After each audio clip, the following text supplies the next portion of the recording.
மறக்காம சர்ப்ரைஸ் பண்ணுங்க. Thank you. Type of position. I wonder because in some of my lectures, in the group lessons, I was asking students to evaluate this position, and I sometimes purposely flip the board like this to look from the black side and go back to white side, so they don't think that if I put it from the white point of view, it means that white is always winning or at least having a draw.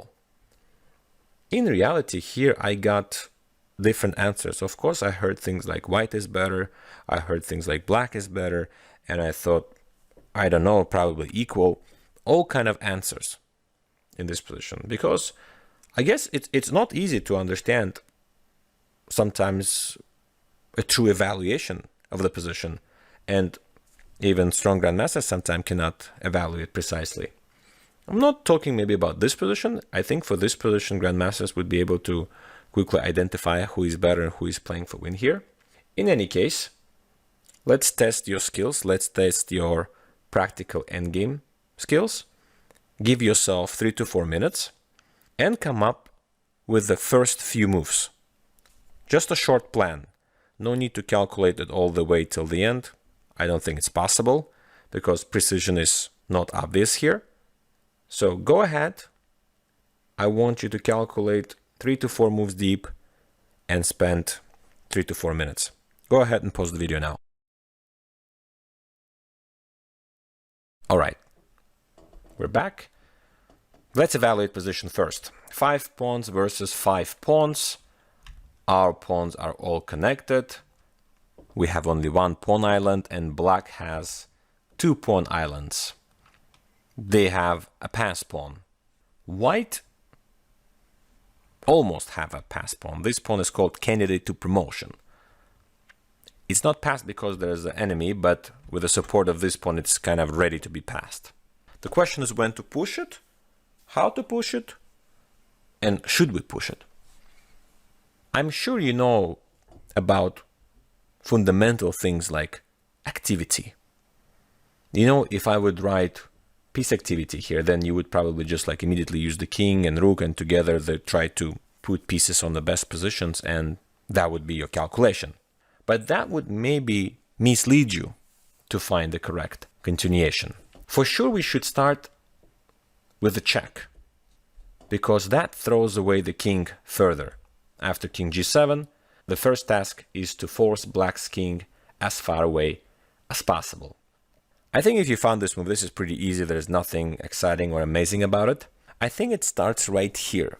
This move is not at all obvious. It's amazing. It's a really strong move. And I wonder if you found this. If I give such an attention to this move, it's not a simple move to play. And if you have a pretty simple move, then it may be wrong. But again, what I call not simple move could be simple for you. It's not like an everyday move, because normally you would, by inertia, you would just play king d4, king c5 and try to promote this pawn. And believe it or not, that would be wrong. The correct move is king d2. I really hope you got this. Let's read. This is an interesting example of coordination from a distance. In spite of its retreat away from the d pawn, White's king continues to act in coordination with the pawn. Because the threat is d6, when the black rook is unable to stop further advance. We're simply preventing rook d1.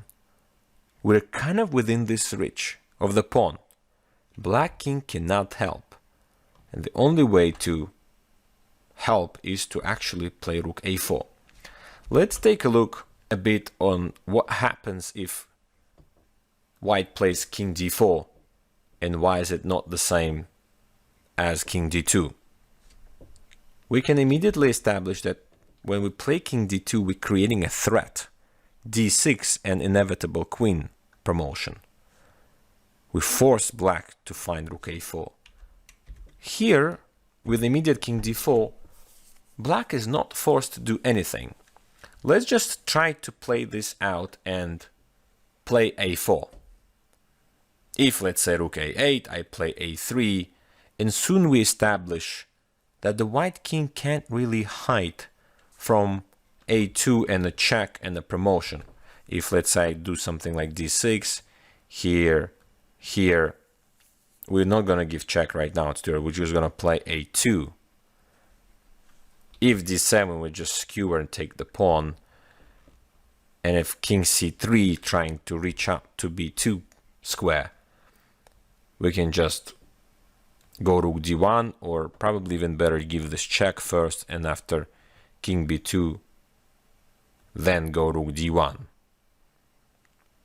After you take, I take on d6. If you defend, I promote and still distract you. So the only side will be playing for win. Now it's black, but probably still draw after king c3. Let's go back. This is all if king d4. And maybe I shouldn't have wasted time on rook a8. Let's take a look at d6. We take. Let's push it again. Again, no threat of d7 because such a secure square on d1. For black to stop any pawn promotion. If king c3, very simple. And if something like mistake like this, a2, and you can't stop queen. Okay, I think it's pretty clear that king d4 is not winning here. So king d2, and this is very strong threat again. So rook a4 only move to hope to go to d4. And now, I think this move is easy. King c3. We are stopping rook to go here. And if takes, we just going to promote. Nothing can stop promotion now. Let's go back. So after king c3, again only move is rook a1. Take a look, what changed? King was on e3 and rook was on a1. We played king d2, rook a4, played king c3, forced rook a1. We made a quick jump here. It's an amazing improvement. And now we are playing rook e8. Again, king c4, it's a bit early because allows a4, but while king is kind of close to this, defend this pawn to be promoted, we're activating our rook and attacking the weakness on e7. And black goes rook d1. If a4, simply not in time because after take, a3, say we go d6 even, maybe even e6 is good here, just to grab another pawn. a2, we check, king goes somewhere, and something like this. And this is probably completely lost. There's no need for black to go for this a4. So rook d1 is kind of good enough, but now king comes and defend from c4. The difference now that we are still defending the pawn, kind of within the reach of this pawn, but the more important is this pawn is hanging on e7, which is not possible to defend anymore. Check, king b5. Back, and this is interesting. If we go king c6, black again will check, and white doesn't achieve much. You could go king d7, but your king will be on the way. We could analyze that. So for example, if king c6, check, king here, I may play immediately rook here, d6, take. I may play in this position a4, but the more and more I look at it, I think actually white is winning here still. Rook a1, rook d4, and I don't think we can stop this pawn from queening. So I think that this king c6 move is really strong, and maybe it's even more straightforward win than the rook d8 move that was played in the game. Luckily, this move still wins and is not allowing any slip, but it requires much more precision if only black were to play correctly g5. I went ahead and actually analyzed this position. This analysis were not provided anywhere, but I made a very deep calculation, and just for your interest and my curiosity, I'm going to show you the possible continuation if black plays his best g5. So f5, attacking the weakness on e5, check, take here, and d6.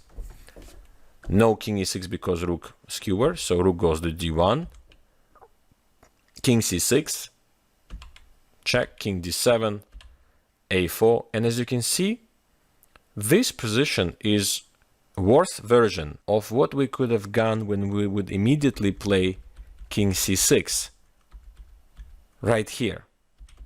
Because king is still super passive and we get this position, and we didn't even lose the f pawn. Because remember, in that position, we lost the f pawn, king was on f6. And in this position with this g5, king takes d6. We lost this pawn, but we're still winning. By like miracle, we win here. Rook c4, king d8, take g4, d7, rook d4, check, king e5, king e7, a3. I mean, the idea of this move, because of we can't go f5 because of this check. And after king f4, then rook d6, and we promote. So trying to distract this rook, then pushing f5, back to the same threat, have to take g4. And it got to this point where it kind of seems it's not easy to win, but only move in this position is this check. Nothing else wins. King here, attacking f5, check, fork, and rook takes g4. Even king takes g4 is not winning, it's a draw. It's so precise, you have to take like this, go like that, h4, take the queen, h5, you can't go king g5, it's a draw, h6, and then go and take that pawn. These are the consequences of the g5 move. It's pretty deep. Let's go all the way back before we play g5 and make it clear that it was much easier for white to win by playing king c6 and not rook d8. And it's just a luck that black didn't play g5. Black played a4 instead. And after king takes f4 check, this position turned out to be completely losing for black. So rook takes f4, the pawn captures here, and next move do not save black. His misfortune is that his king is confined and unable to participate for the rest of the game. Attacking pawn e7, a pretty important move. Take. Obviously, if here just king c5, so trying to take as many pawns as possible. d6, take. Rook d4, king c6. It is already obvious that the black rook cannot stand against the coordinate white pieces. Check here. Rook c2, d7, take. And the last move, I hope you're not winning. Probably still winning, but so much better to play rook e4. A typical technique in the rook and pawn endgames, in case of rook d2 check, there follows rook d4, and it's a bridge, and we're going to promote. Alright, so this was a very nice coordination between the king and the pawn, how white king was watching out for the pawn on d5. Even with the distance on d2, it was still kind of close. Together with rook, pass pawn, and active king, white was able to win. So, is this position winning? Yes, it is. Does it require to play precise? Yes, it needs precision. And if you're lucky to find all those moves, or you were able to calculate them, you will win the game. If you played some inaccuracy and just tempting move like king d4 and just simply blindly believed in activity, you may not win this endgame. Alright, done with this position. Let's do one more. This position is very interesting. I decided to include it because I was surprised by it myself, and I thought, wow, that would be very nice to show, because probably nobody knows about such thing. And I called this must-know positions calculating deep. I changed the name. It was must-know can't be calculated. And then I thought it actually could be calculated, but it's like a paradox, something like you don't believe in happening. You would never believe that this position is okay and possible to draw. Obviously, white's trying to draw here because currently their pawn on d4 is hanging, and black will try their best not to trade the remaining pawn. And if it's just black to move in this position, it's of course going to be a win for black. But with white move and precise play, there is a way white could make a draw. I wouldn't say it's a study. I wouldn't take it as study, because at some point you reach where not only moves are necessary. Right now, only moves are necessary. So I see it as a perfect test for you to check your skills into calculation and see if you can save this endgame. Realistically speaking, you probably need 4 to 5 minutes at least. So go ahead and pause the video. Alright, I hope you spent good quality time, and I really hope you found King B3, because if you play C3, you are losing because of your king being absolutely inactive. After King C4, my idea to get into B3, and I will get there. King A3, I withdraw my bishop just to give you this check from E7, which you cannot stop. So you stay, King A2, bishop A3, stealing one square after another and reaching this position. Now this is simple win. King C1, or wherever, let's say if you play D5, I go here, king here, I go bishop E5, you go king B1, and I go bishop F4. Now I put you on a Zugzwang. You can't push the pawn. I'll take it. If you come here, then I go bishop C1. Lucky for black, this square is a dark square that black can control. And that after D6, we take with a check. King here, take, push, bishop F6 or A5, doesn't matter. Black is winning. Okay, so no pushing pawn too early. We try king C1 check here, and we just wait. Obviously, if king A1, just simple, same variation where we just grab all the pawns like this, next move, or we could even take, doesn't matter. And same line, if we push, is just gonna be the same transposition. Obviously, this is all losing for white. Okay, so C3, I hope you refuted. The correct move is king B3. Hard to believe. Bishop takes D4. Maybe it was obvious for you. I think this move is also obvious. But after king C6, how do you even draw this? You thought C4 is good, but what about the check? And followed by B4, like this. Should be easy win for black. Should be. And this is the reason I actually was so surprised. I did not know this myself. I found this position maybe 3 years ago, and I didn't know that that type of position with extra pawn could be drawn. And this is just a dead draw. Let's say king e6 and I play b3, and the extra bishop does not help. It's so weird. Okay, let's try bishop here, here, here, check, here and there, right? Stealing squares one by one, almost gonna push you, let's say like this. King d3 always counterplay. Right now, for example, c5 and king c4 is the counterplay. King back, king back. If bishop c3, this is probably the most interesting line. Then we push. If king e5, king c4, so king e6, king c4, king d7, king b5, king c7, c6.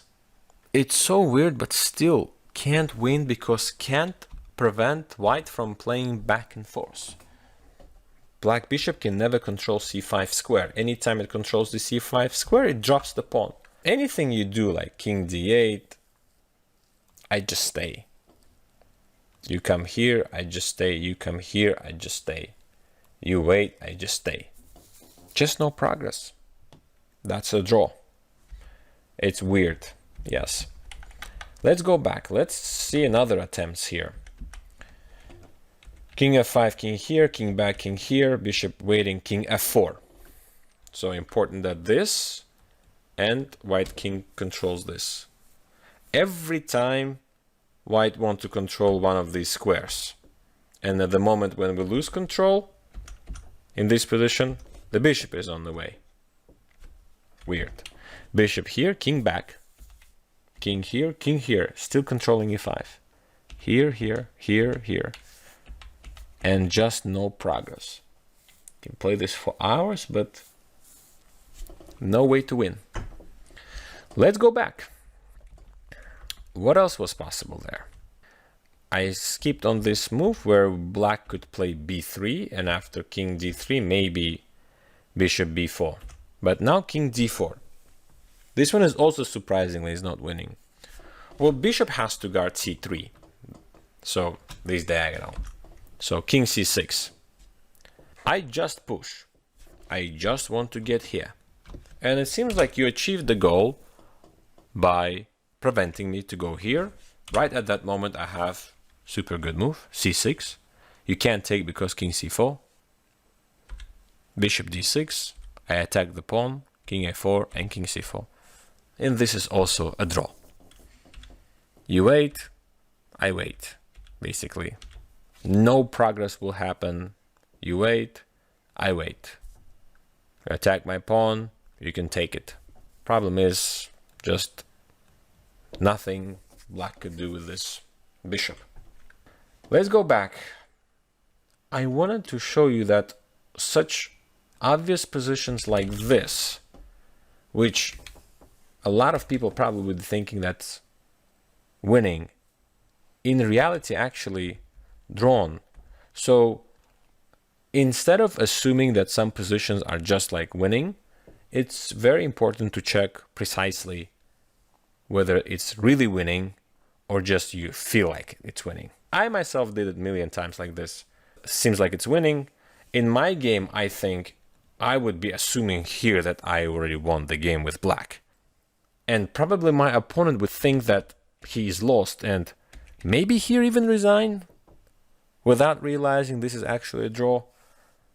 Because it's rare. I mean, I haven't seen it. I mean, I was already a grandmaster. I didn't know about this position being draw. But as you can see, it is a draw. So precise calculation again is the way to go. So all right, we are done with this lesson. We have more endgames to go. I hope you enjoyed this lesson and I will see you next time. Goodbye.